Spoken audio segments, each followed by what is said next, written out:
Need some suspension work and shocks and brakes, brake pads, lining, steering box, transmission, rear end.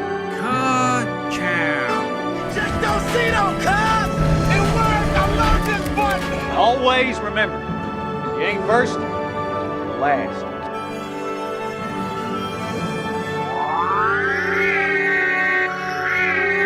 It's 106 miles to Chicago.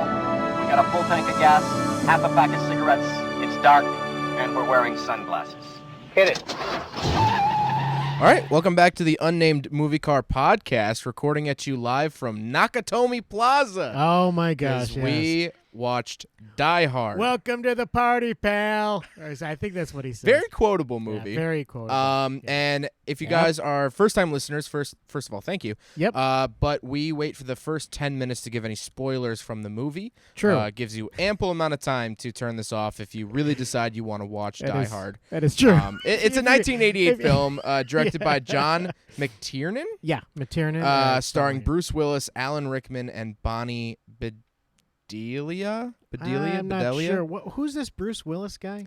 Well, what's funny is you bought, first of all, Yeah. I don't know what version of the film you bought. Why? Why do you say bought, like, it's the DVD. Right. But they obviously added the DVD menu, either in, like, the early 2000s or late 90s. Oh, probably. This was, Because it was like Sonic the Hedgehog animation.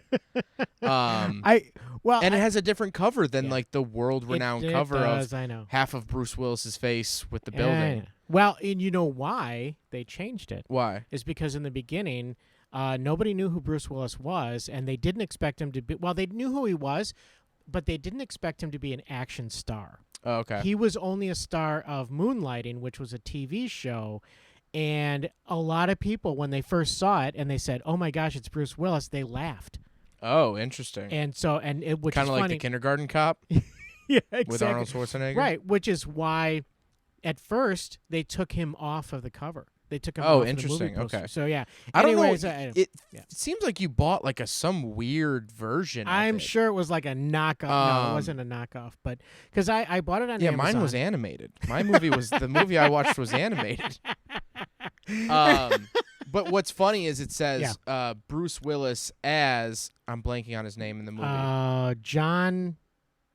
What? Wow, John McClane. John McClane. So it says I'm Bruce right Willis on it. as John McClane on the front cover, and I'm like, you could easily reverse those two names, and I'd be like, yeah, that's the movie. John McClane as Bruce Willis. Like that still sounds right. All right, maybe I don't know. But a couple things we're smoking right into this. We haven't done one of these in a little while. We're hot. Yeah, we're wow. All right, here we go. We have a couple more episodes for the rest of 2021. Yes. We will have a Christmas special next week, as well as we will be reviewing the Christmas Cars movie. Yeah. So if you haven't ordered that, you have to order that online. It's not true. streaming. That is true. This is like the equivalent of sending a paper in with a typewriter.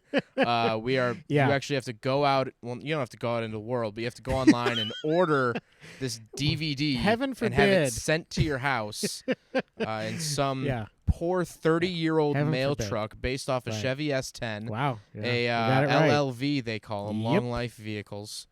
Really? That's what it stands for? LLV, long life vehicle? Yeah, so all of our mail trucks here in the U.S., those like little square white ones, the newest one was manufactured in 1994. Oh. It's a shortened Chevy S10 from the late 80s, essentially, so with that's the older than 2.5-liter Iron Duke engine. Duke, yeah. Wow. Yeah, so God bless them. Okay, yeah. Wow, easy to work on, easy to fix.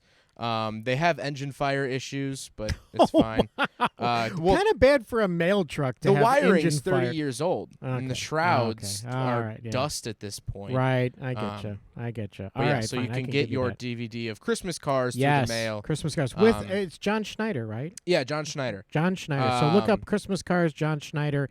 You will find it somewhere. Yeah, you'll find it somewhere. Yeah. You could actually also get a custom order autograph. Yes, you can. If you want your copy autographed. Not sure how that works because they don't say what they're going to autograph. Yeah. It just says autograph, and you can get it as maybe they autograph and it. then, so we'll be doing that. That will be next Saturday's episode. We'll also be doing a midweek Christmas special.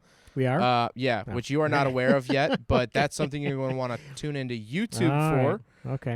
And then we'll be doing an end of the year awards show. So plenty of content left here in 2021. Yep. That'll be exciting. Get us on Spotify, YouTube, iTunes, wherever you get podcasts. Make sure that you get your tux dry cleaned because we expect all of our listeners to wear tuxedos on the to the awards ceremony. To the awards the last ceremony, day of the year. Yeah, it's going to be spectacular. Red carpet, the whole thing. Right, the whole 9. Boom. So we can actually get into this because I have right. quite a bit to talk about with the Cool. cars, and that's not a spoiler. This is not a car movie. No, there are 2 cars in this movie. And there's a couple this cars. is the Unnamed Come Movie Car on. podcast, but we make the rules. So exactly. So we wanted to watch Die Hard. Hard, so that's what we did. So shut up, I guess. Pumpkinhead. Yeah, I mean, we bend our own rules. Right. As long as there's a motor vehicle somewhere in the film, it kind of counts. Or if the cast was transported in a motor vehicle to the that's set. true. Yeah. That's okay. All or right, if that's there's stretching a it. possibility of a motor vehicle being in the movie, we'll do it. Or if someone has an inkling. Never mind. Anyway, go ahead. I wanted to. I chose this movie. This was my pick. Yeah, which I'm happy about. Because I've had this era of cars on my mind a lot recently. Oh, okay. Yeah. Not only because this is a 1988 film, it was actually filmed Yeah. a couple years before 1988. I believe they sat on it for a little bit. Yeah, I think there was a bunch of things going on, but yes. Yeah, but also just American cars in the late 70s, early 80s have really been on my mind. Want to talk about that, and also the fact that this is considered a Christmas movie. We're here in December. It is. Christmas is next week, a week from today, actually. Yeah. And so we wanted to do a slight Christmas movie-ish. Ish. Although it is a Christmas movie. You think it is? I think it is. I think it's awesome. It's definitely set during Christmas. But it's a movie set during Christmas. I don't know if it's something I would get my kids around the fireplace to watch. But we can talk about the cars starting off. I have a couple listed here. All right. Mainly the 1979 Chevy Impala police car. Yes. The 1986 Lincoln Town Car limo. Yeah, that was a neat limo. I like that. Yeah. And the 1981 Mazda RX-7 for about 2 seconds following the bad guys. And that absolutely, and that is funny. I think Hans was in that one. Never mind. Anyway. Well, no, because he made it to Nakatomi Plaza. Right. Okay. Right. So honestly, what probably happened was there was probably like a secret agent in the RX-7, and he was like, "I'm gonna get these guys," but then it blew up. And he threw an Apex seal on the 105 or the 101 or the 405. And sorry, I'm trying to be Los Angeles and just name numbers and pretend they're roads. Everything and just say take the 405 to the 191, to the 101, to the 6, to the 8, to the 9, to the 1, yeah. Pacific but yeah, there was a blue, identical to my car, perfectly RX-7. In the first couple scenes, which was really fun to see. I had never, and when I saw it, I literally stopped it and did frame by frame and went, "Oh my gosh, it's a 1980-ish." Yeah, the RX-7. Internet Movie Car Database shout out said it was a 1981. I couldn't see enough of it. If it had a locking gas cap, it would be an 81 to 83. If it didn't have a locking gas cap, then it would have been 84 to 85. But we're not getting too specific. Yeah, we're not getting too specific. But I also I read online that this was filmed in 85. Okay. That's what I read. This was also an article because one of the actors almost didn't do it because they were filming something else in 1985. Oh, okay. So it was that sort of thing. But anyway. Well, okay, shout-outs. Can we do shout-outs? Oh, yeah, shout-outs. Yeah. Shout out to Paul Shin. Shout out to Paul Shin. Who we just talked to. Oh, well, kind of on email recently. Yeah. He has a really cool, fun... Model A YouTube channel. Yes. And then also Craig Lieberman. Shout out. He probably chose the FB RX-7 to be in Die Hard. It's probably him. But I wanted to bring up these cars because I think that they're a really interesting era, specifically the 1979 Chevy Impala. Yep. Because this was it's a box Chevy. They were manufactured from 1977 to 1990. Oh, these wow. boxy Chevy police cars. And it's a part of the late 70s shrinkage, I have started to call it. Okay. Because in 1973, we had the Dodge Monaco, right? oil crisis. Yeah. The oil We had the oil. Same thing. We had the Dodge oil. Monaco oil I mean, crisis. that's Okay. its own oil crisis rolling right, down the road. Right. That's what I'm saying. But in 1973, we had the oil crisis here in Yes. America, and it actually wasn't just here in America. Yep. It was in Japan, the United Kingdom, South Africa. Anyone that potentially sided with Israel in the Yom Kippur War, Saudi Arabia was pissed at. Oh. They didn't like them. So Saudi Arabia stopped exporting. Yom Kippur or Yom Kippur? Kippur. I don't know. Sorry to everyone out Yom there. Kippur? Yom Kippur. Yom Kippur. Okay. Sorry. There was a war. There was. It was. And Saudi Arabia got pissed at whoever sided with Israel in the war. Mainly being a lot of the powers of the United Kingdom, the United States, Japan, South Africa, Portugal. I'm forgetting a couple other people in there, a couple other countries. So Saudi Arabia's pissed, and they say, we're not going to send you any more oil. So here in America, oil prices shot up. Yeah. A lot of gas stations ran out of gas. I remember that a little bit, yeah. And if you could get gas, it was super expensive. Right. So in 1974, they also enacted the 55-mile-an-hour law. Yes. So it's called the maximum speed limit law here in the U.S. The reason I'm so up on this, by the way, is because I literally today filmed a video about it that's up on my YouTube channel about 55-mile-an-hour speedometers in cars. Very cool. So in 1974, the United States enacted this 55-mile-an-hour law. Right. No speed limit could be above 55 miles an hour Right. in hopes of conserving fuel. Right. They also slowing people down and say, the Go ahead. government ended up saying that it was a safety thing because after a couple of years, there was statistics that came out that it had literally zero impact on fuel consumption. So they're like, oh, it's for safety, but it's. I did a report on this in high school too. Oh, really? I did. That's absolutely, funny. Yeah. So yes. So basically, in response to this fuel crisis and maximum speed limit, in the late 70s, the three big auto manufacturers here in the U.S. started what I now call the shrinkage. Okay. Where All right. up until about 77 is Yeah. about the golden era. I don't know who did it first, whether that was Chevy or Dodge. Yeah. There's conflicting stuff I found online. Oh. But basically 77 is the golden year where auto manufacturers started downsizing their full-size cars.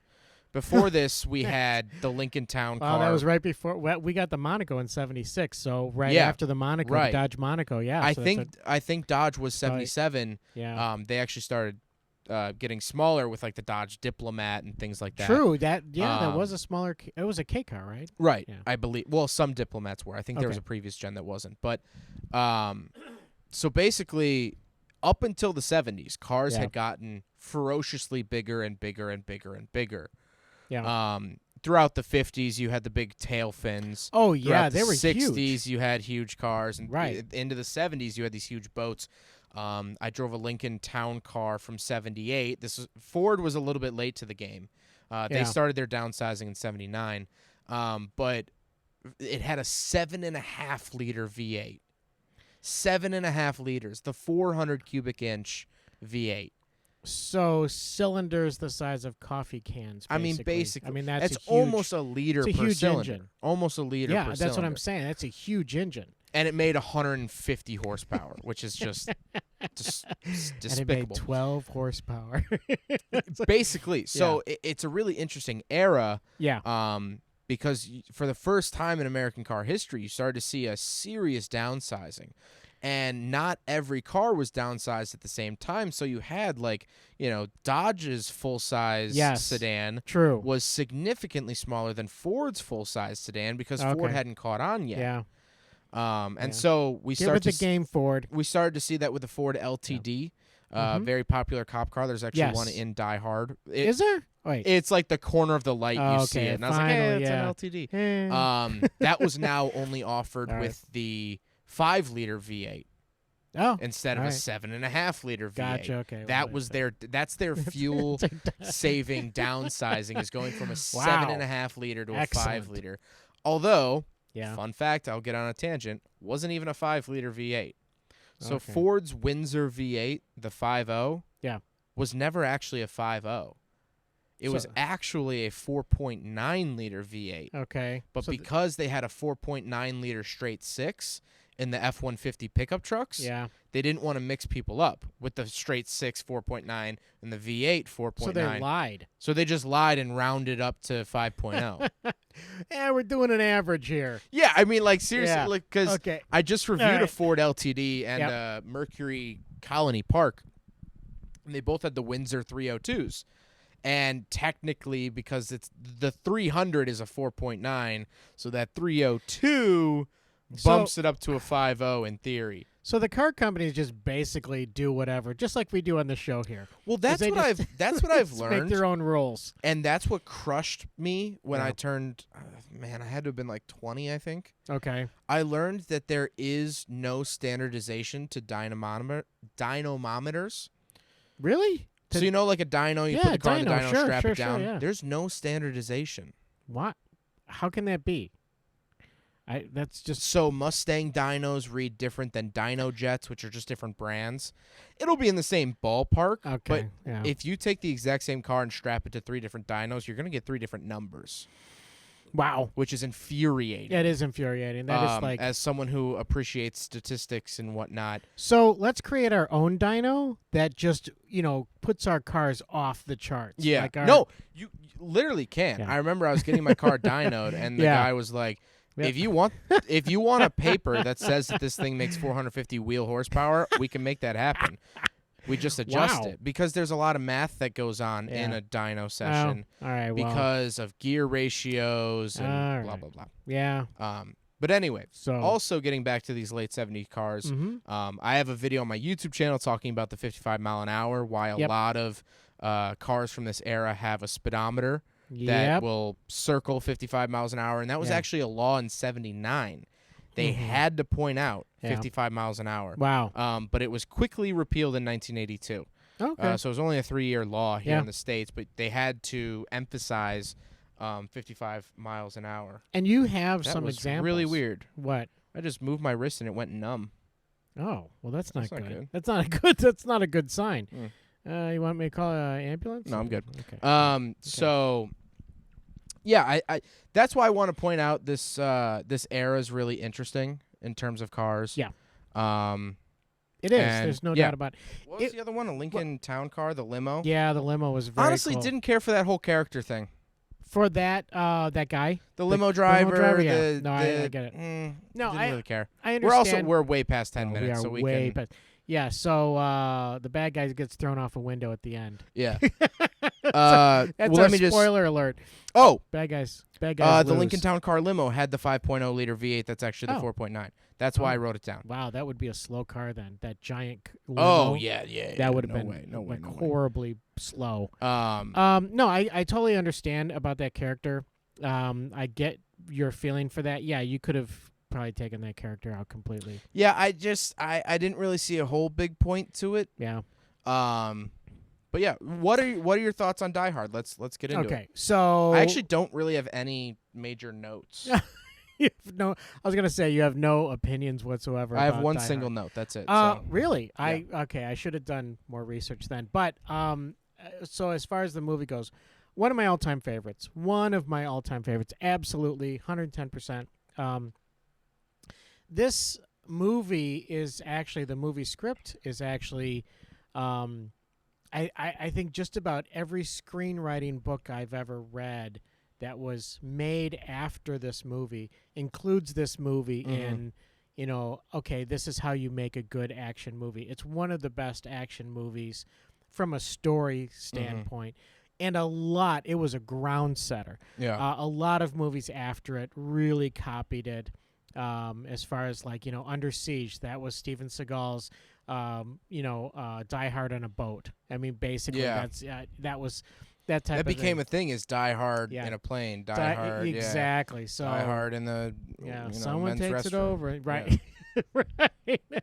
So I mean, it really was, I think groundbreaking. I'm sure there were other ones similar to it before, but they really did a good job of pulling the whole story together. And the story was very compelling for a lot of reasons, which I'll get into later. But how did you feel about it? What? Are you serious? Yeah, I think it's a Wow. I think it's a fun Okay. movie. I think it's All right. It's very quotable. Very quotable. Very Can I do quotable. my Alan Rickman now? Yeah.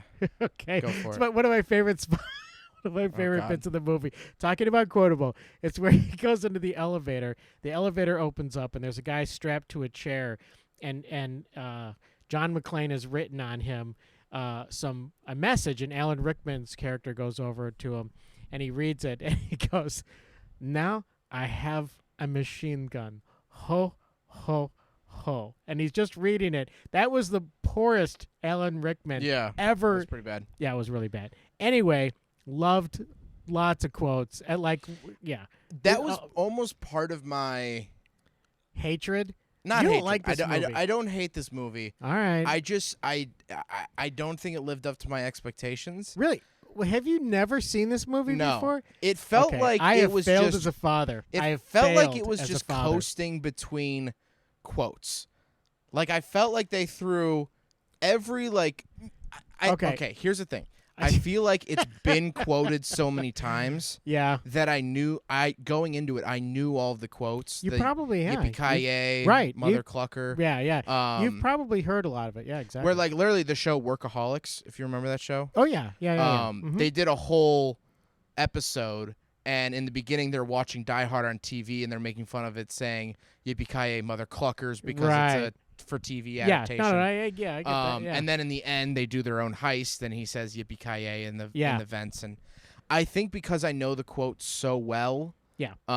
Without having seen the movie, Wow, it felt like I was just coasting between quotes. So it kind of ruined it for you. A little bit, I think. Yeah, wow. That is an interesting thing, that the popularity of this film was so great and reached so many people that it actually spoiled it for you. The and pop culture watching that it. came after. Yeah. Yeah. And also, I don't know. I was like, I just imagined this whole movie he would be in the ventilation system.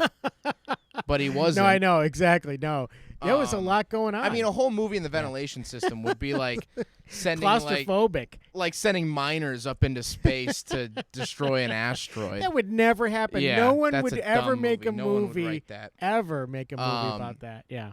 All right. Shout out to Mark. I also didn't find the wife compelling. Really? Yeah, I was like, eh. Okay. I was like, if she got shot in the face, eh. Wow. I don't know. I mean, she was. And I really did sit and watch this movie. Yeah. I know I multitask a lot. I do multitask a lot. I'm bad at that. I know I get that from Mom, where I can't sit still and just. No, but you have the ability to multitask. I can't do that. I have to focus on something, and that's it. So you can do that. I can't do that. I've tried to watch movies while I work. It just doesn't work. But no. Yeah, I think I've just grown up doing it. But Yep. But anyway, no. So the mom, or the John McClane's wife, you really didn't like. I forgot what her name was. I just yeah. It's like whatever. She's not very she's not a soft, warm, fuzzy. She's right. She's more of a a take charge, and she's supposed to be. She's supposed to be more stand up for herself and a stronger woman. So I loved Alan Rickman's character. Oh yeah, awesome. However, bad guy. There were a couple parts towards the beginning of the movie where it kind of seemed like he didn't know what he was doing. Really? I can't. Man, now I can't think of it. You're gonna make some people angry. Oh yeah. I know. But I wanted him to be stronger and be smarter than he was. Okay. All right. However. Yeah. On the flip side of that, playing devil's advocate, the scene I loved is when they meet for the first time. Yes. And Alan Rickman's character Hans is like, "Oh my God, don't shoot!" And he does an American accent. He's like, "Oh, don't shoot! I got away from those terrorists." And then Bruce Willis hands him a gun, and he's like, he says his name is Doug or something. He says his name is Bill Clay. Bill Clay. Yeah. And he looks at the chart. How many screen names do you think people have done as Bill Clay? I'm just gonna do a movie where everyone is William Clay. Everyone is Bill Clay. I thought that was a really good scene because you never, with these big action movies, you never really get to see the good guy and bad guy together until the final fight. Right. Darth Vader and Luke Skywalker type. They have a battle at the end, and that's it, and they reconcile. Yeah, kind of see each other, but they don't face each other until the very end. So you're right. It was cool to see actual dialogue and I forget the term for it, but when the audience knows more than the people in the movie. Yes. It's a good feeling because you're like, don't do it, man, because like it gives you kind of something to root for and something to get excited about.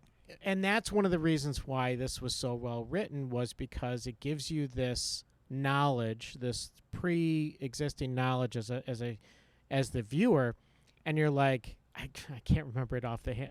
I just read about this. It's crazy, but it's like don't go in the closet. Don't go in that closet, and then they go into the closet. But it's fun because you know what the character doesn't know, and so there's kind of there's a fun part of it. Like, that is a great tool for filmmaking and screenwriting, is when you have that ability to say, I'm going to let the audience in on a secret, and it's it's a twist. It's something that the audience knows that the character, him or herself, don't know, and so that makes it more fun.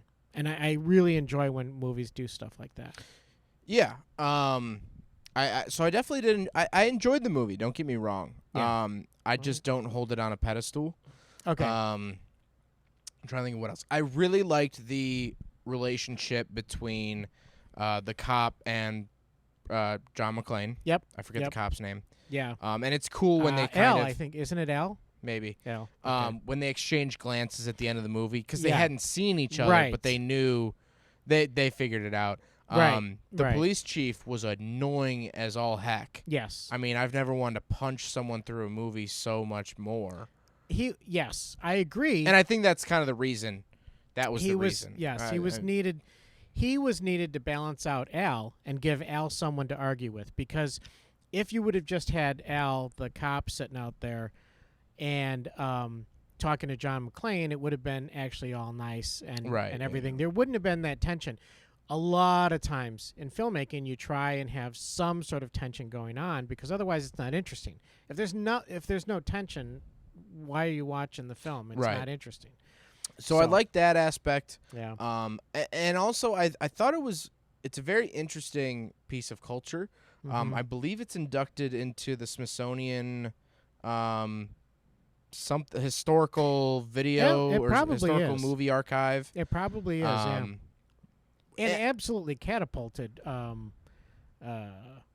Bruce Willis. Bruce Willis is great. Yeah, I totally remember that. Yeah, I think it's an interesting, because, well, first of all, it's interesting. Like, it's an interesting view on the Japanese. Yes. For the late '80s, like this sort of tech, quiet businessman sort of, not vibe, but well, that's why the RX-7 was in there. Yeah. But like it's interesting coming from driving late '80s, early '90s Japanese cars, and they're all very businessy. Even the sports cars, they have ashtrays in the back seats. Do they? Yeah, I mean, like in the doors. Okay, all right. Like the seats are very comfortable, very plush, very taut. And Japan was producing some crazy luxury cars back then. The Nissan President and the Toyota Century V12, these big body cars. It's interesting the view on Japanese culture in the late '80s was very business suits. True. Things like that. And where now it's like you think of more of like anime and that is true. Technology culture in terms of like video games. Video games, like movies, chips. pop culture. Where back then it was like these business, like sort of a quiet, reserved business people. I get you. I understand that. Yeah. Which is interesting because then in the '90s they called a lost decade. In Japan, really, it was not. There's not a whole lot of economic growth and things. I didn't know that. Yeah. Okay. But also, they were saying in the movie that the terrorists were from what, East Berlin, or was it West Germany? I don't remember. But Belgium, or Germany, whatever. Well, they distinguished East or West Germany. I forget where that was. But I don't remember which. But I didn't realize this movie came out before the Berlin Wall fell. Right. Because that was 89, I believe. Yeah, somewhere around there. So the year before. So they were still saying, oh, that's an East like German. East German, that's, right? West German or whatever. Yeah, no, it's and that actually was something for me growing up was just a normal thing. You know, there was Right. behind the wall. Everyone knew about the wall. That was a big deal. Then Reagan came along and finally, you know, Yeah, Mr. Gorbachev. Tear down Tear down that wall. Hooey! Yeah, that's a great imitation. Thank of, you. It's been I added sampled the in so hooey. many EDM songs. That's right. But No. yeah, I thought that was interesting too. It's very interesting showing of the culture, like we talked about at the top of the movie, the cars, or the top of the episode. The cars that were in it, very American cars, besides the 1981 Mazda RX-7. True, but it was L.A., so yeah. And it was an interesting take on L.A. as well with the policemen and, you know, all that stuff. 911 call center, not believing him, all that stuff in there, which really wouldn't happen because it was really weird because they had what it looked like an officer in the 911 call center. Right. And she said, "Oh, I'll take this one." And like she was training a trainee or something. Yeah, it I was don't really really know. weird. Yeah, and so there are certain things, and then there are certain things in the movie where I go, "Wait, what? Like, how does that work?"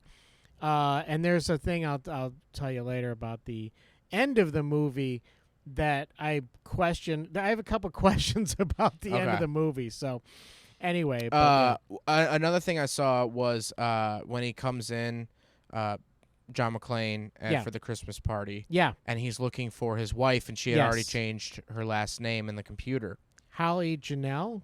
Something, No. sure. But it was a touchscreen computer. Yes. And he was like, "Oh, you got toys or whatever?" Yeah. And he's like, "Yeah." He's like, "It'll tell you what to have for lunch or whatever." And it's just so funny because like he's like, "Ah, what?" But like nowadays, like when I see like an iPad or like McDonald's now they have screens up. Oh yeah. And it's just touchscreen. You add the bag and then they bring it out. Right.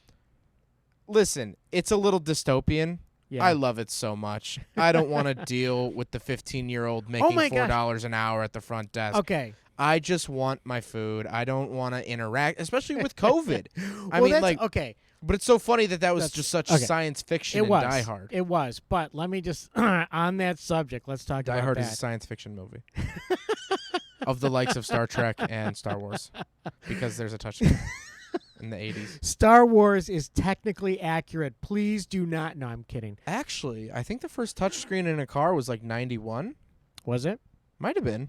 So could, in that era, it's not like crazy tech. So let's talk about the touchscreens. It's so funny you say that. And this is something that I believe your generation is much more akin to. You're used to touchscreens. You're used to doing everything on your smartphone and your laptops and your YouTubes and your all that stuff. Your ticks and your talks, all that stuff. You guys are used to that. Mm-hmm. I'm not, okay? I want to go to that 15-year-old kid who's making $55 an hour because minimum wage has been raised up. So I want to go to that kid and say, "Hey, I want a cheeseburger." Gotcha? Okay, got it. Boom, done. I don't want to. So what happened was my brother and I actually were at a Wendy's, and they had the only way you could order was through a one of those giant screens. Mm-hmm. It was the most confusing process. It took us like 20 minutes to try and figure out the screens.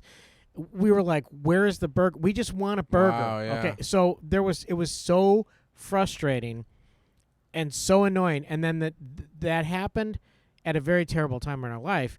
But that happened. We were frustrated by it, and literally just went up to the front and said, "I don't, just give me a cheeseburger, whatever. Yeah. We're just, we want food. Okay, we need to have food here." Because my brother and I, George, had not eaten in like all day. We just wanted food. It was like we were going to grab him by the throat and go, "Give us food now." So, which was, but that also happened again when I went to a McDonald's, and that's all they had was that screen. And a guy came in, and he literally said to him, I can't do this. I'm done. And the guy was probably my age and just said, "It's too confusing. Could you just take my order?" And the guy goes, "Well, we have to take it through this." So frustrating not to be able to have a human interaction.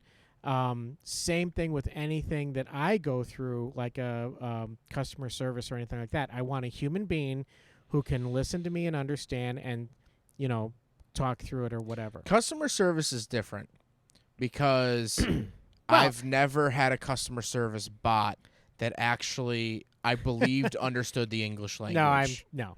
Right. Right. There has never been a good bot. But No. when it comes to McDonald's, Yes. comes to all that stuff, honestly, I love all that touchscreen stuff. That's cool, and that is funny because that is the difference between our generations. Mm-hmm. I hate it, you love it. That's fine because you're the up and coming generation. I'm going to be in the home, Yeah. and who cares? So, but for me, absolutely don't Speaking take of away. which, that's what's changing for Wow, 2022. Really? We're gonna start recording from your It's home. From the home. We're gonna have to pause for more Yeah. pudding, sir. And then Yeah, and I'm looking forward to that too. Yeah. I'm looking forward to that time. you can get of all just- your human interaction there with your Wow. nurses. Wow. Um, Okay. But So no, especially with everything that's happened because of COVID, yeah. I don't want to be around people. I mean, that sounds bad. awful. Yeah. But like, yeah. what I've realized, and I think what everyone in my generation, or a lot of people in my generation, have realized, Yeah. is that every time you interact with someone, Mm-hmm. there is a slight risk. True. There's that risk of getting something that's contagious. That there's a Yeah. risk of getting sick. There's a risk of this, risk of that. And I think it's not good that my generation is living in that sort of fear. Yeah. But if I want a burger, right? Yeah. I could go to the person with a 1% risk of getting whatever disease they have. Okay. Or I go to a screen that's a screen and have no % risk of. And the other thing, what? Why are you smiling? No, I'm just saying. Then you have a 0% chance, a 0% risk of someone changing your life. Yeah. If a McDonald's employee changes my life, or all the respect to the job. If someone serving my food changes my life, yes, they're that can either happen. It has happened. they're about to be a Broadway star, or Okay. my life is such in a rut Yeah. True. Yeah. that probably. like a it could be- smile keeps me from putting my car in a ditch. Then I have bigger issues, bigger fish to fry. And it is because you're using touchscreens all day long. The and don't other have- thing, yeah. well, it's fine. I sit in front of a computer all I day know, anyway. Go ahead. Yeah. I think honestly Mm-hmm. it makes me more intentional with my relationships of like Okay. I have to now go out of my way to see this person, and so Yeah. like I don't know. But It the is other a- thing yeah, it with is a different era. touchscreens Yeah, touchscreens is that yeah. you're not standing there with your jaw open, staring at the menu, going That's Yeah.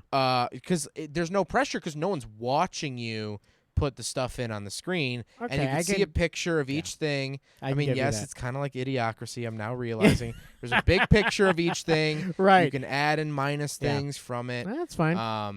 No, and- I get that. I mean, Because that's especially like my girlfriend and I went to Panera Yeah. Bread the other day. yes. Panera Bread Company, St. Louis Bread Company. If you're in Missouri, Oh, really? it's the same thing, but they changed the name across Really? the border. Right? Okay, never mind. That's a yeah. I have no idea what to get there. I'm not a big fan of soups and salads, and I mean Panera And that's Bread is kinda- glorified hospital food. Honestly, Wow. I mean it's expensive Wow, hospital food. It is. Well, hospital food is expensive. So you're right. It is Right. hospital food. Yeah. But I don't know what the Wow. heck to get. So no shout out. No shout out to Panera Bread. It's fine. So, she yeah. really likes it, but yeah. All right. So I sat there at the iPad. She put her Yeah, thing in, Yeah. and then I sat there and I went through the pictures, and you can tap on it, and it Yeah. says calories and what's in it Right. and all this stuff. So I was like, Good. All right. it took me like 5 minutes. I Yeah. wasn't just staring at the menu No, I up get you, above but, the yeah. lady's head. Are you ready, sir? Are Yeah. you ready to Nice. order, sir? It's like, God. Wow, I haven't had someone yell at me like that in a long time in Yeah. a food place. But no, So it is very, very different. So getting back to the movie. getting back to Die Hard. Getting back to Die Hard.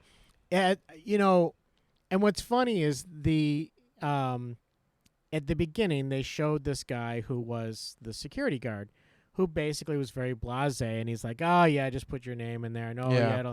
it'll tell you when to shave in the morning or whatever." I forget what the quip was. Yeah, but something. but basically it was, this is high tech, Yeah. and so I think it was trying to show this is a a secure building. It's high tech. Yeah, it's it's a new futuristic. I don't think it was actually the tower itself was finished at the It time wasn't of the movie. actually. I remember watching a documentary on it, and they basically said, in fact, I think it's on Netflix, the movies that made us, and they talked about Die Hard and the fact that that actual building was truly under construction. Right. And so there were several floors that they did shoot. It was perfect. Do you remember what it is? No. It's the Fox Studio building. Is it really? Yeah. Okay. So it's actually owned by Fox. So they're That's like, funny. I think one of the trivia facts is that they paid rent to themselves Okay. during the shooting. Well, which I'm sure makes is some sense. tax loophole. Yeah, it is. It's always a good way to do it. Yeah. But yeah, I get that, and it's definitely set the scene for Yes. it was a high tech building, Right. with touch screens. Yeah. Touch screens were the late '80s is really really cool. In term, at least in like car technology. Yeah. We saw a lot of digital dashboards, a Yeah. lot of digital Yeah. displays. Yeah. I drove a '91 Toyota Crown, which is like basically their Crown Victoria, like a big plush sedan, and it had a touchscreen in it. Well, yes. And so that was coming of it. You could touch a screen and it would change. That's a big deal. Well, and the late 80s, especially late 80s, were a big era of electronics. Right. So everything electronic exploded. So it was, computerized dashboards, computers in cars, and even down to music, synthesizers became huge in music. Synthesized music was enormous at the end of especially mid and end of the 80s. So digital technology, computerized stuff, all that stuff was a huge deal and really came into being. Computer games, you name it. I whenever I review cars, I kind of seem to have found the line in the sand is about 1984. Yeah. So 1980 to 83, I usually call the brown era of the 80s. Okay. Where it's still very much the 70s. In I my can mind, see it's that. sort of an I can see extension it. of the Yeah. 70s. Yeah. That's where I feel like a lot of wood paneling cars and still a lot of clean, simple analog gauges. Yes. Because in '84, for the 50th anniversary of Nissan, they started doing these digital instrument clusters. Yeah. That I think are the prettiest instrument clusters ever fit to a car. Really? I mean, they look so cool. And your rev counter is bars, and it goes up. Oh, okay. And it had digital speed, and your fuel was like a health bar. Okay. And then, we saw digital dashboards ended up in pretty much all Nissan products. Oh, yeah. And Mazda never really caught on with that, interestingly enough. But anyway. Yeah, that's true. That is true. We saw... just in terms of cars, of course, I have a cars background. We saw adaptive suspension in the late 80s, right? Where magnetic actual dampeners would stiffen up, and you could select that. Yeah. We started to see crazy radios with synthesizers. Or not synthesizers. What am I thinking? Equalizers. Equalizers. Yeah. Nice equalizers too. Yeah, nice where it was actually a preamps and stuff, separate deck below the radio, Right. and you had 10 different little.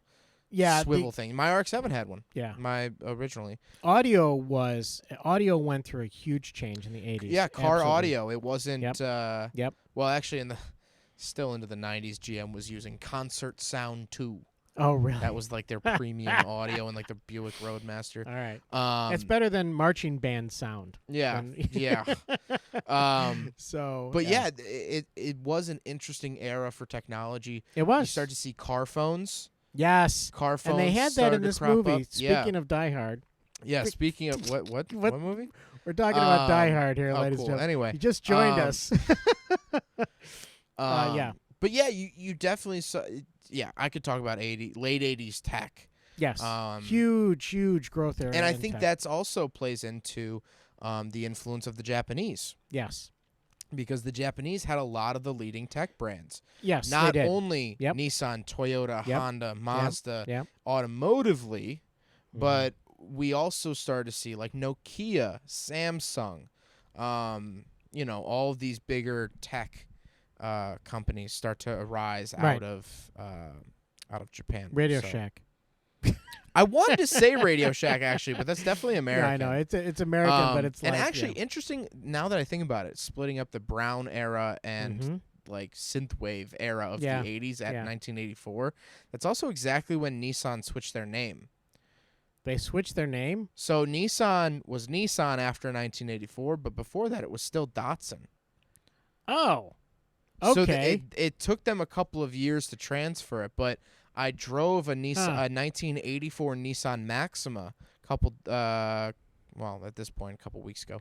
And it had a small Datsun badge on the driver's side, but a big Nissan badge on the passenger side, Wow. Nissan Maxima. Okay. And it actually shifted over from the Datsun Z car to the Nissan Z car. It switched over from the Datsun Bluebird to the Maxima. Wow. They did a whole name shift. Okay. Because Datsun was actually really only used here in America. Oh, really? It was It's been Nissan worldwide. So but why Datsun in the U.S.? They thought it sounded cooler. They thought Americans would grasp onto that better, and that's the same reason why they called They it. thought Datsun was better than Nissan? Yeah, Wow. Okay. because all right. I mean, note to I'm going to go back in time and talk to the Yeah. marketing department. well, and say, like, Datsun sounds more American than Nissan. yeah, You know, like NISS. right, That's yeah. not like a. Yeah, but I don't know. Datsun sounds like Dachshund, like the dog. Dachshund, like the hot dog. It's The true, a but Dachshund. So why would you it Datsun? sounds more American. I guess. But Dachshund that's German. So It's the same reason why we got like the 280Z yeah. and the 240Z. They weren't Yeah. called that over in Japan. Okay. They were called the Fair Lady. Oh. It was the Fair Lady Z. Yeah. But they thought here in America, no Fair American Lady. wants, because we're such like a men first Right. culture that no Especially guy in the wanted 80s. to go out and buy a fair Ladies. lady. You know, a That's feminine. like, yeah. yeah. That's like fairy godmother or something like that, or something. Yeah. Some sort So of. Yeah. The butterfly. it's interesting what companies switch up names for the American market. The Nissan Butterfly. Coming. I'm Yeah. trying to think if Nissan has any. No, it's true though that you want. I mean, names. Oh my gosh, names of cars are very Yeah. important. But But like Kia up until recently had Yeah. different names for here than in South Korea. They're actually starting to standardize it. oh, I'm thinking Scion. I thought Kia was gone, but Scion's Scion. dead. Yeah, Scion's. Um, too bad. But like the Kia Optima Yeah. was the Kia K5 Oh, in okay. South Korea. But now they just switched.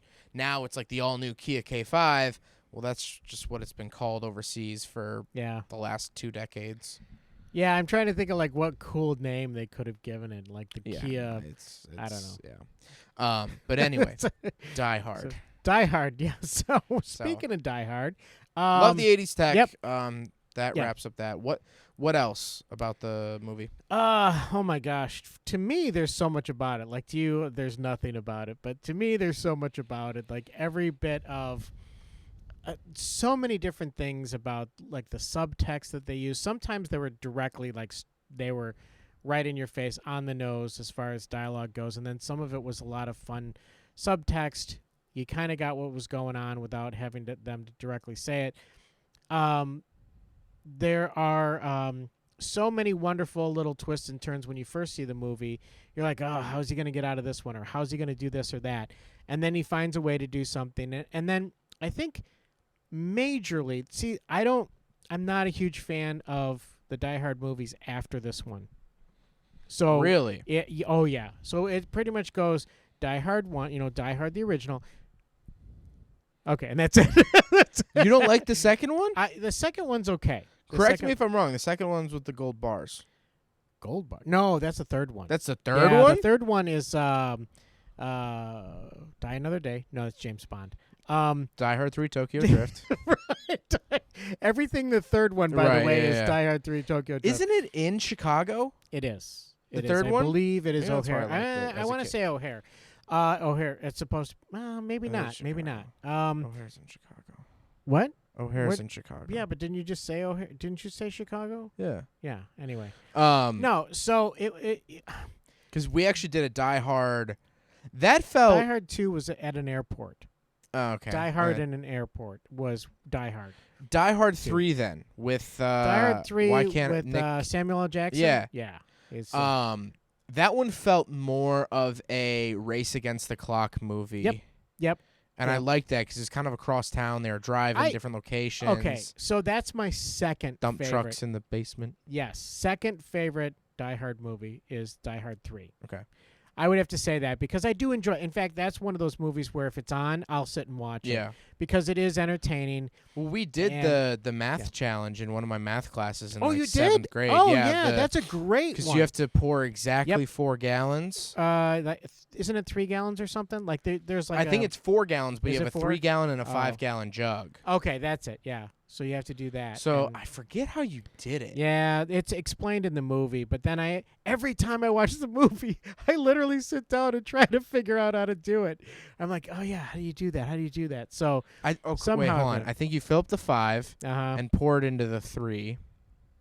So then you have 2 in the 5. Oh, okay. Well, does that work? Wait, no, never mind. Because then I was like, then you would. So then, yeah. No, there's got to be something in there. So then anyway, need 2 more. How do you measure? All right. Exactly well, people 2? listening are like, "Shut up!" They're probably yelling at us the answer. So, if you have the answer, if you're on YouTube, please put it down into the comments. And I like how Samuel L. Jackson keeps a gold bar, or he forgot the gold bar in the car or something. Oh yeah. Which I didn't realize how much a gold bar is worth. I don't know, but it's like a lot millions. Of money. Yeah, it's a lot of money.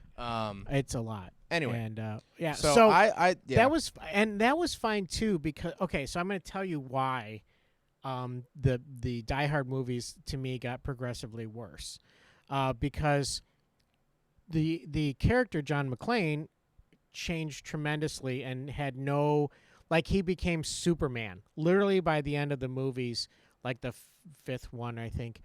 He literally could just fly through walls and he could see. Yeah, it was just crazy. Was that Live Free or Die Hard, or was that Die Hard with a Vengeance, or no? Die Hard with a Vengeance. Die Hard was with 3. a Pacemaker. Probably the next one. No, there was Die Hard. Then the second one was Die Hard 2, Die Harder. Oh god. Then the third one was Die Hard with a third one was Die Hard with a Vengeance. Because it was a vengeance story. Okay. And then the 4th one was Live Free or Die Hard. And then the 5th one I think was A Good Day to Die Hard. I think that was was come the on. one. Yeah. They're just putting it in sentences right. now. Die Hard 6. Oh no, I dropped my Die Hard. Right. So basically, but what happened was in that whole series, so the very first movie, the main character, John McClane, he had a lot to lose. There was a lot going on with him. He and his wife were on the outs. They were going to get a divorce, if not already divorced. I think they were pretty much they were separated and all of that. He had a lot to lose. I mean, he didn't really have his wife. And then all of a sudden terrorists take over and his life is threatened. And he makes that choice of, okay, I'm going to try and hide out so that I can, help everyone and get the bad guys. I mean, that's truly what the movie is. And then the whole movie is the rest of him trying to get the bad guys and save his wife. So he's trying to save his wife. He's trying to save his, he's got a lot going on mentally that he's trying to get through. And he talks through it with Al, the cop on the outside. So that's his window character where he gets to talk to that person. Same thing as I think they added as another window character, they added the chauffeur who he could tell his story to. So it made sense that they had the chauffeur in the beginning so that he could say, yeah, I'm moving here. I'm going to this Halloween party. I'm going to this Christmas party at the Nakatomi Plaza. My wife and I are on the outs, blah, blah, blah. That made sense that they did that, or had that character for that reason. I don't really think they needed to have that character throughout the whole movie.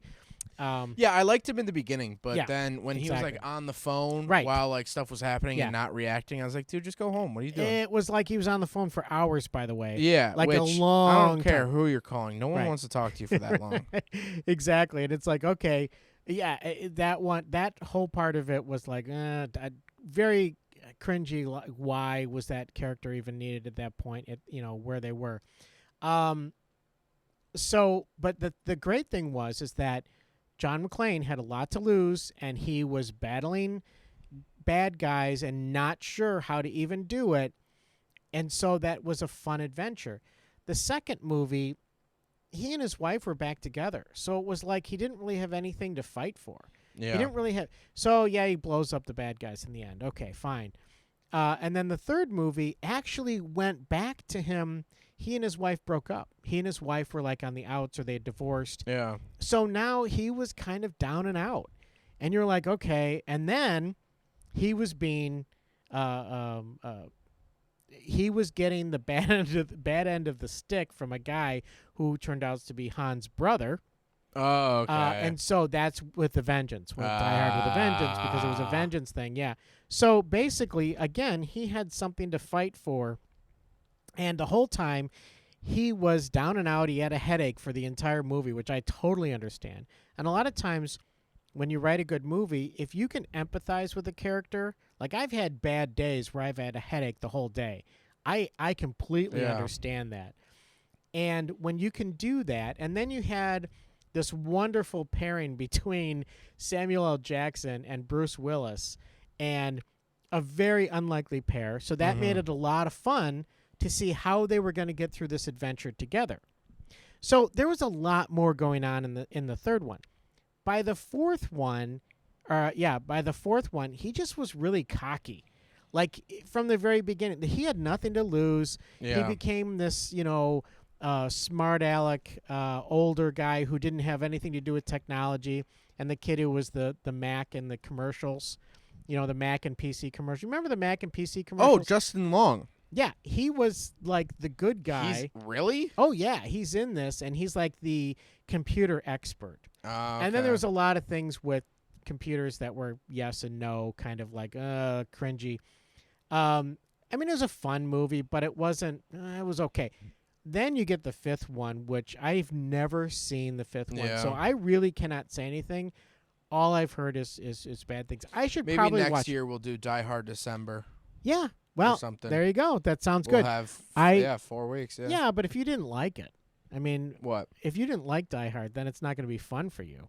It'll be interesting. Yeah, I'd like okay. to see Vengeance again. I'd like to see. I would watch that again for sure. I And see Die Hard. that clip comes up all the time where he has to wear the sign Yes. in the South Side. Yes, Yeah. exactly. Yeah.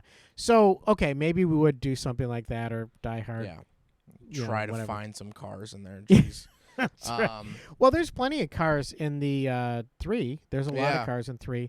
For some reason, I'm remembering like a beige hatchback It could be that they're because, driving around. I think that's what they leave the gold bar in. Yeah, Samuel L. Jackson's character. Well, there's a Mercedes that they steal. Okay. And he pulls the fuse for the analog brakes, and that's how he was able to skid the car. Oh, and that's interesting. so. Yeah, there Yeah, are things okay. that we could talk All about right. in those things, but Talking about some dump trucks. dump trucks, things like that. Yeah. I did have one single note. Oh, wow. Okay, one single note. Which is the phrase, you won't kill me, you're a policeman, you have rules. Oh, yeah, yeah. The reason I bring that up is because I recently watched my second run-through of Stranger Things. Oh. Season 3. The 3. Did you get through all 3 again? Yeah. Wow, good for you. Chief Hopper puts his Yeah. gun up to the head of a Russian bad guy, essentially. Yeah. And he goes, you won't shoot me. You're a cop. You have Yeah. rules. Right. And then he cocks it, and he almost shoots him, but not to spoil it, the Russian guy gets away. But but I was like, Yeah. I didn't realize that was a direct Die Hard quote. Yeah. In Stranger Things, which It definitely technically, is. Yeah. that I think takes place in the summer of '84. Uh-huh. Technically, Chief Hopper said it before John Mclean said it. Okay. All right, I'll give you that. Okay, so Yeah. maybe in the whatever canon universe. Right, exactly. Well, and but yeah. Okay, so plus the fact that that idea of cops having rules goes way back into cop films where they've got to live by these rules, and then usually it depends. Bad cop that breaks. Yeah, exactly. I Usually live by my own rules. You know, it's probably, I don't know, but one of the most popular, of course, is Dirty Harry. He doesn't, follow the rules. And you've got just tons of cops after that we're rogue cops. So you don't follow the rules. I live by my own rules. Blah blah rules. I think that's the other thing too is that I have just grown up with that sort of stereotype almost. Right. Oh of, yeah, like, that's bad true. cop against all odds. That when I saw this, I was like, oh, this is just another cop that will do anything. A rogue for... cop. Yeah. Yeah. Well, yeah. You look at the Lethal Weapon series. You've got that, and of course you've got cops that don't follow the rules and don't do this or that. So many cop movies. It's like, oh, he's a rogue cop that blah blah blah. Fill in the blank. He's a no doesn't follow the rules cop. That and he's pissed. And man, he's back. Yeah. And so it's like, well, okay, got it. But what else? I do have some trivia if you want to get into it, let's as get we're into almost trivia. at the 1 hour mark. Yep. Not a whole lot of trivia because there wasn't any real car trivia. Well, for the car trivia, yeah. But I picked out some enjoyable ones. Good. The first one is the fictional... Oh, wait. This is brought to you by, but in no way sponsored by, IMDb. Good, yeah. The fictional Nakatomi Plaza is the headquarters of 20th Century Fox. The company charged itself rent for the use of the then unfinished building. Yes, that was actually, like you said, that was probably for tax purposes because you can actually get a, it's going to escape me, but you can usually get a tax write-off for when you make a movie in a state. They'll give you a tax incentive. And what you do is you say, okay, we spent X amount of dollars in your state for X amount for X things or whatever. Right. And then and the government says, okay, here's some money back. So that's probably why they did that. I'm just guessing. Anyway, whatever.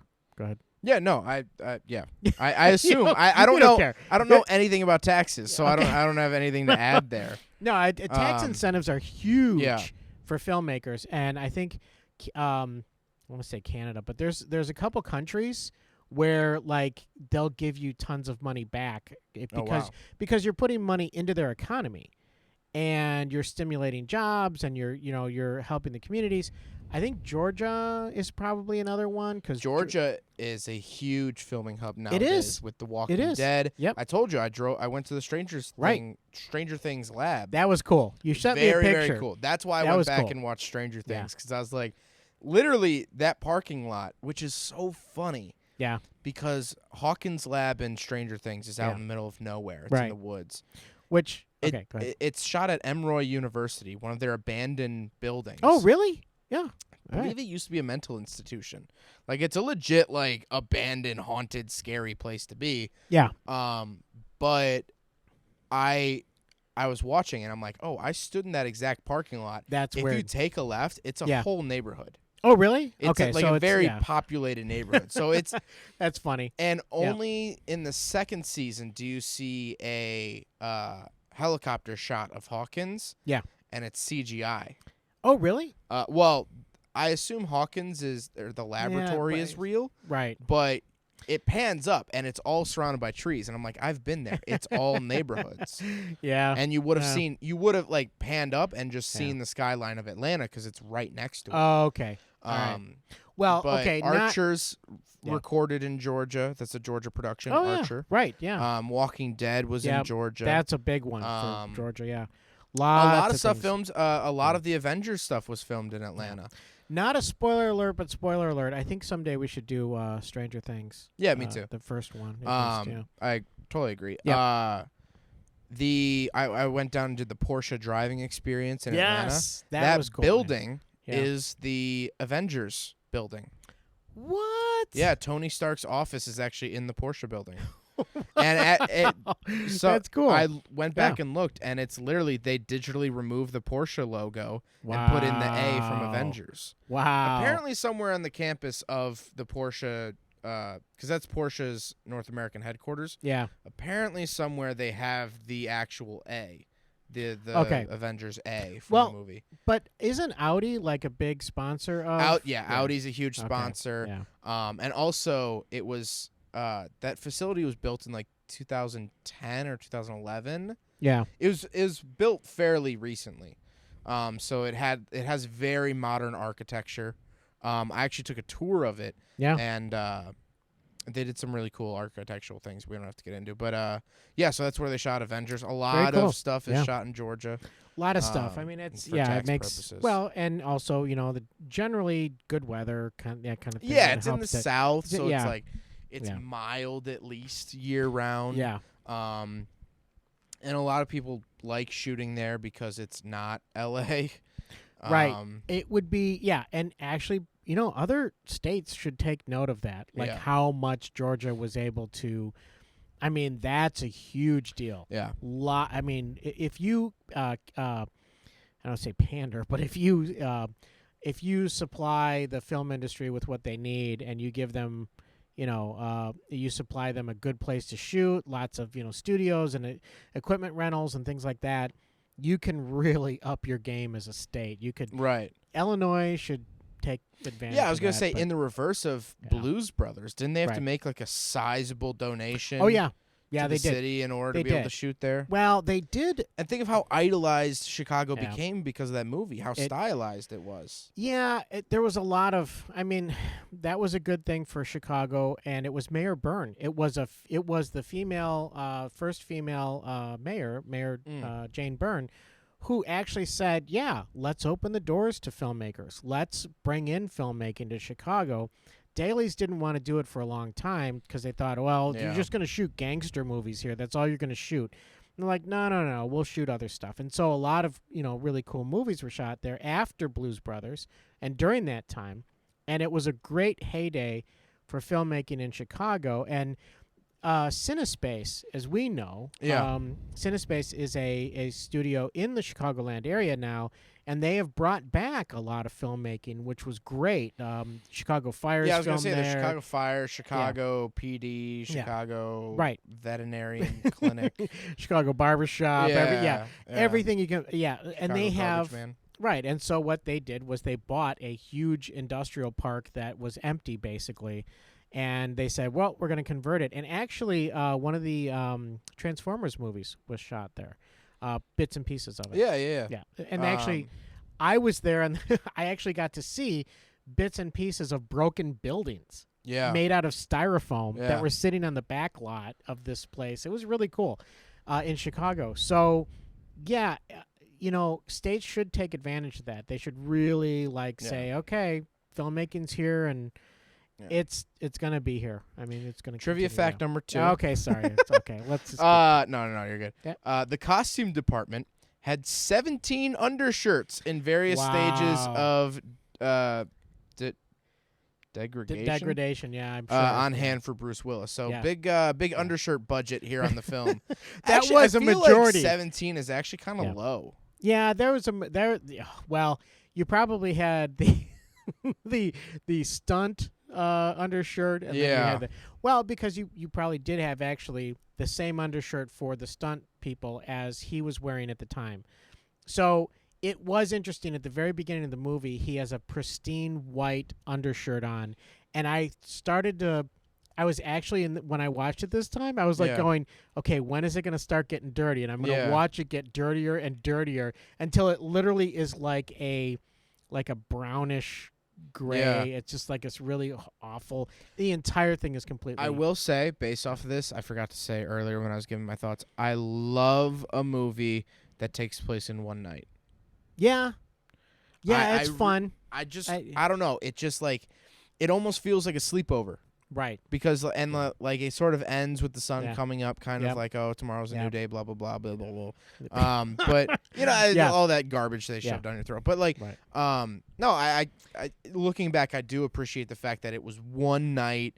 It's not 3 days later. Right. It's right. Well, and you have to think about it too. That's a wonderful way, and it's all really takes place in one place, and it is a nice way to encapsulate an adventure. Right. You've got one place. I think they call it I want to call it a local or a neighborhood, or sometimes they call it a house film, where basically everything is shot in one house or everything is shot in one location, and it does help a lot for the budget. You don't have to move the crew all the time. You can do a lot in a short period of time, and it has a lot to do with the mentality of, okay, we're all stuck in this place together. Right.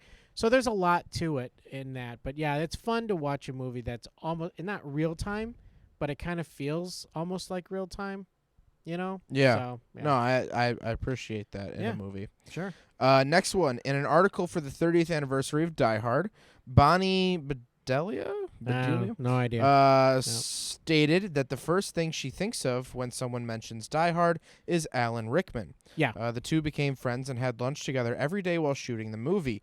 She expressed how lovely and gentle Rickman was in real life. I saw a thing on Rickman, and Yeah. he just seemed like the nicest guy ever. And Yeah. it's funny because he plays always like these horrible, I think terrible. of him from Die Hard Yeah. and Snape from not- Harry Potter. Is it Snape? He's Yeah. not Snape. Yeah. No, It's he's not. Severus Snape. Yeah. No, he wasn't. No, he played the. Maybe he did. That's I don't know. Snape. I don't know anything Yeah. about Harry Potter. I know. You do. There's no cars in Harry Potter. The second one there is. Oh, there's a that's Ford right. Cortina, Yeah, I okay. believe. That flies or something. Yeah, or does it's the something. blue one, the powder Right, blue. I would right, love one yeah. of those. Yeah. Anyway. But I just remember it's the saddest thing in the world because he passed away a couple years ago. Yes. There's an interview with him, and the interviewer is asking him about dogs. Oh, yeah. And he was like, I would love a dog, but as a filmmaker, I just can't have one because it's not fair to leave him at home. And he's like, I hope to one day retire and have a dog. And he ended up passing away like a year or two after that that interview. And so all the comments were like, I am now torn to shreds that Alan Rickman did not get to own a dog. Yeah. I mean, he just seemed like the nicest guy. Yeah, and it's another fact, I don't think I put it in here. Let me double check. Yeah, no, I didn't. That Alan Rickman almost turned down the role. It would have been his first. It was his first major role in Hollywood. Okay. He almost turned it down because he didn't want to be typecast as a villain. That's a villain. But Wow. It ended up it being made his he career. was typecast as a villain. Yeah. And he was a good villain in a lot of films. Yeah. I mean, he just played a good bad guy. Yeah. His delivery on everything is just so good at being bad. Yeah, when he plays Snape, I mean, it's Severus. I believe it's Severus Snape. From Harry Potter. It's like the way he he can talk slowly and be so terrifying. And good and in the his movies, look, Snape isn't actually a bad guy. He's just But his looks and his cadence and that stare that he gives you, it's like, oh my gosh, this guy is going to rip me apart, or he's going to rip me a new one because of, something. Right. It is unbelievable how well he plays a bad guy, but he's in real life he's a great person. So, yeah, it was very sad to me that he passed away. I was like, wow, we lost a really good one there.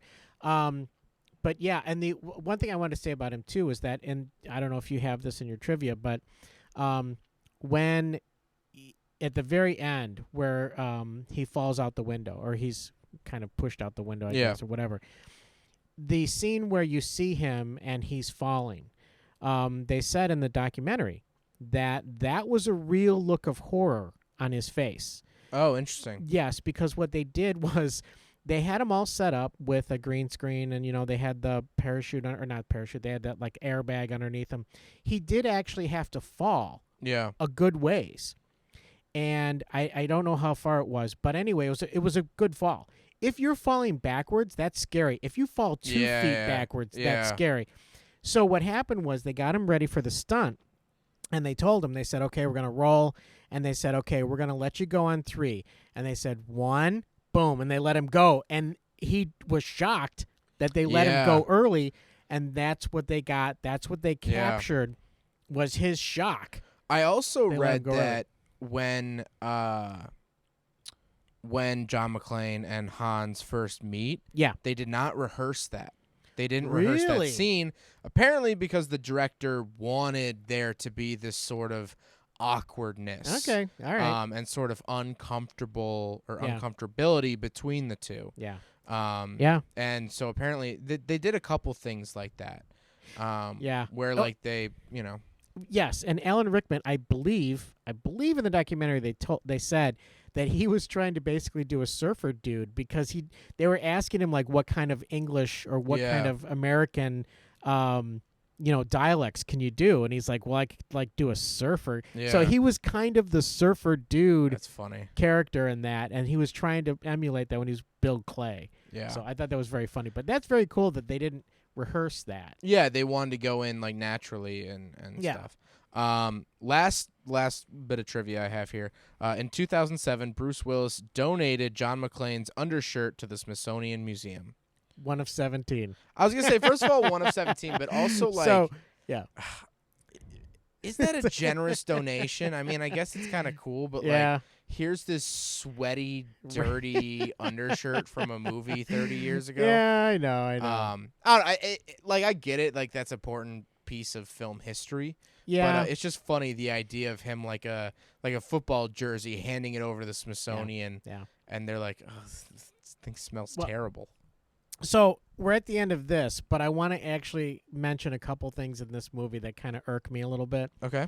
At the end of the movie, yeah, you said you had questions. At the end of the movie, yes, there's a couple things. Number one, the guy who was the computer nerd, who is probably second to Hans, the most annoying bad guy in this movie. To me, think Hans is annoying? Hans is like, he's a bad guy, right? And you want to see him punished because he's a bad guy, right? Yeah. The second most punishable bad guy in my book is the kid who's supposed to be the computer genius, who hacks in, who drills through the safe and all of that, and he ends up going down into the basement and driving away in the ambulance. He's trying to get away in the ambulance, and the limo driver sees him and somehow makes the connection and realizes he's trying to get away and drives the limo into the side of the van and then jumps out and punches him, and with one punch knocks the guy out to show how wussy of a character this guy was, right? So here it is, the end of the movie. The guy's been knocked out. Everyone else is outside. All the stuff is going on. Yeah. Literally, that guy could have woken up and driven the ambulance out in all of that commotion with money. I'm sure he had money. I'm surprised they didn't capitalize on that idea in 2, 3, 4, 5, 6, 7, or 8. You mean the movies? Yeah. It would have been Die Hard time for your medicine, sir. Die Hard geriatric. Geriatric special. So, yes, and so you wonder, okay, what happened to that guy that was in the basement in the ambulance? Mm-hmm. And he was a jerk that should have gotten really a horrible, nice on-screen death. Yes, exactly. A nice, satisfying on-screen death. And that sounds terrible to say, but that's, when you're in a movie like that, that's what you expect. Okay, so you got that. Then you've got the other character who somehow at the end of the movie rises from, I think it's a fountain. He rises from the water or the fountain or whatever, and he's about to shoot John McClane, and Al, the cop, who has never drawn his weapon since he shot a kid. Yeah, he shot a 13-year-old. Right. I got goosebumps when I knew it was coming too. Yeah. But I was like, oh man, like that's that's a cool moment. Yeah. So, but when he pulls his weapon and shoots the guy and saves John McClane, which is an awesome, by the way, another screenwriting awesome thing where that guy resolves his issue. That character resolves his issue like John McClane has. Also pumps the dude full of lead. I mean, my God. Big time. Hilarious. But I'm like, how did the bad guy get down into a fountain? He was upstairs hanging from a chain. He's upstairs way up high, 30-some stories up, hanging from a chain. How in the world did he get down and end up in a fountain, in the front fountain in front of the Nakatomi Plaza? Well, it's an 80s movie. I can't make that connection. I have no idea. Maybe there were scenes in there where he flew out the window and landed in the... But that probably would have been too hilarious. Yeah. It would have been more like Benny Hill or Monty Python. Anyway, so that's my stuff. That's all I got. Well, we are coming to the end. Yeah. Sorry to upset you that I didn't absolutely love this movie. I mean, like, you can sleep on the street tonight. Oh, that's fine. No, it's so freezing in this house that it might be warmer in the gutter. They still Okay, have I some remember leaves that. to cover up with. Yeah. Okay. Like I don't have a comforter in my All right. room. Not like your room is like 1,000 degrees because It's you have. freezing right now. Is it? It's Well, you have so many freezing. computers in your room. I have More than the Nakatomi Plaza. yeah. I have two computers and a refrigerator in my room. You do. Yeah. Yeah. No touchscreens though. I'm a little behind the time. I only have my touchscreen phone. Do you have an iPad? I don't have an iPad. I thought you had an iPad. I've never owned an iPad. No? No, I think Mom has okay. one. Yeah, she probably does. Yeah, one or two. Okay, so now what? Now we die. Thanks for listening. No, No, would you watch it again? Absolutely. I would watch Yeah, this this is one of your every. favorite- yeah. I would watch this like every week. I just, think so. I think hearing how much you really enjoy it, I think Yeah. I'd be down to give it a second. Here's the other thing. I didn't dislike the movie. You know what I mean? You hated it. I don't hate Die Hard. Okay. I like Die Hard. All right. But you know, how I always gauge things, Okay. things, especially cars, Right. is the next time I get lunch with my friends Yes. or dinner Yes. with my good friend Yes. Alex, am I going to Yes. bring it up? Because I only tell him about like the coolest cars that I drive. Yeah. Okay. Like when I'm that's, like that's I'll fair. go to dinner with him and I'll be like, oh, I just drove 2 Daihatsus. Okay. That's All super right. cool. But like, right. I don't ever tell him I drove a Hyundai Elantra. You know what I mean? Like that's just work. So the Die Hard is the Hyundai Elantra for you? No, I wouldn't put it that low. All right. It's Wow. the Okay, Die Hard is. It's like a new Ford Explorer. Yeah. It's pretty good. All right. It's fine. All right. But like, I'm not gonna brag about it. I'm Yeah. not gonna make like a Instagram post. It's. Yeah, I think in a couple weeks I'll be like, oh yeah, I forgot I watched that movie.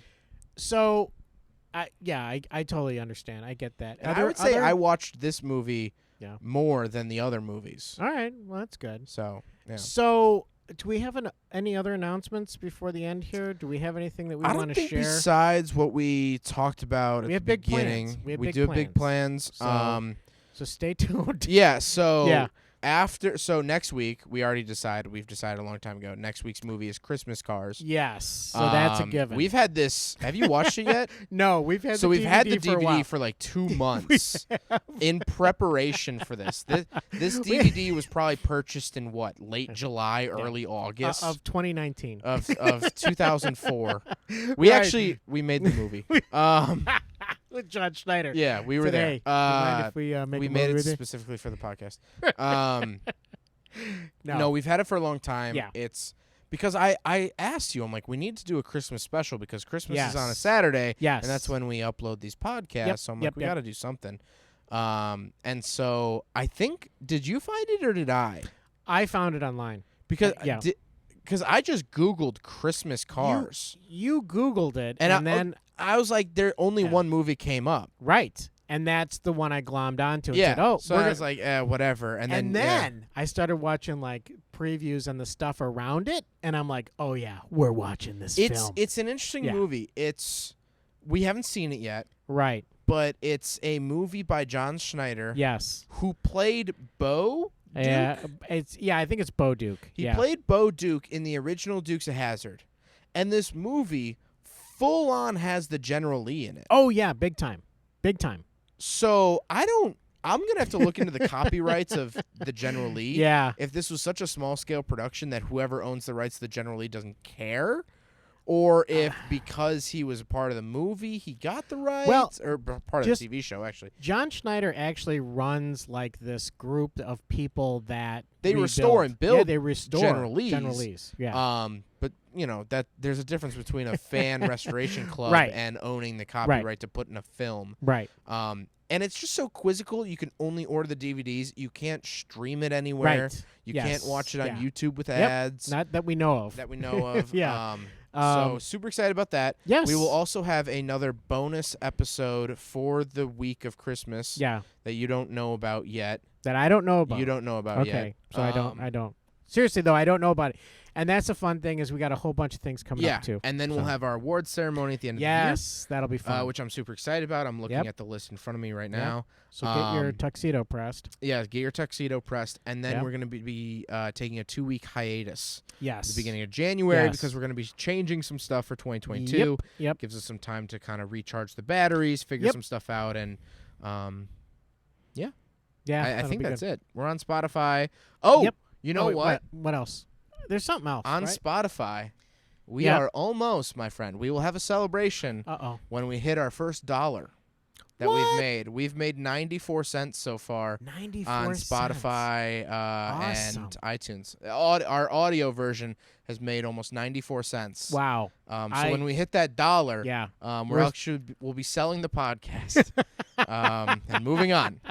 Well, that actually, yes, that will be exciting. To me, I think that's really awesome. I'm so excited for that. Yeah. We'll celebrate that. But thank you guys so much for listening. If you listened on Spotify, check it out on YouTube. If you listen on YouTube, check it out on Spotify, iTunes, wherever really you get your podcasts. So, that sounds good. All right.